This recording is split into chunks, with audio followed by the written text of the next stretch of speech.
Look, I need to tell you about something that happened just a few weeks ago that completely stunned the world. And honestly, it's still hard to wrap my head around. On January 3rd, 2026, President Donald Trump ordered a large-scale military strike inside Venezuela and captured its president, Nicolás Maduro. Fox News. Just think about that for a second.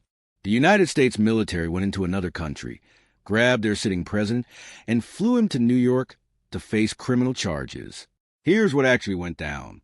The CIA had been tracking Maduro since August with a team operating inside Venezuela, helped by someone close to Maduro, who was feeding them information. NBC News. They used drones, built detailed patterns of his movements, and even constructed a mock-up of the safe house where he was hiding to practice the raid. Delta Force and the FBI's hostage rescue team, when in Fox News, grabbed Maduro and his wife at what Trump called a highly guarded fortress and whisked them out of the country. They flew through Guantanamo Bay, then straight to New York. Now, why did this happen?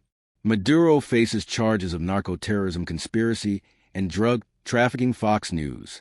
Trump had designated Venezuelan gangs as terrorist organizations and claimed Maduro led the cartel to Sons. The U.S. had boosted the reward for his arrest to $50 million Wikipedia and accused him of being one of the world's largest drug traffickers. But here's where it gets messy. The justifications kept shifting. First it was about drugs, then about sending criminals into America. Then Trump started talking about Venezuela's oil. The country has the world's largest proven reserves. Trump even said he aimed to reclaim the oil, land, and other assets. CNN.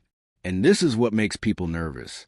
Trump launched this operation without getting approval from Congress. CNN. Even though his own chief of staff had said months earlier that striking inside Venezuela would require congressional authorization because it's war. The legal debates are raging. Some see Maduro as deserving no protection. He had blood on his hands and allegedly trafficked drugs. Brookings. But critics say the U.S. violated international law by attacking a sovereign nation. Venezuela's vice president, Delcy Rodriguez, was named acting president. NBC News. But Trump warned her she'd pay a very big price if she doesn't cooperate. He even said the U.S. is going to run Venezuela for the foreseeable future. Think about it this way. This isn't just about one arrest. It's about what comes next. Venezuela is a country of 30 million people with massive oil wealth. Regime change is harder and riskier than simply extracting a dictator. Brookings. And there's little evidence the U.S. prepared for what happens now. The whole region is watching nervously, wondering if they're next.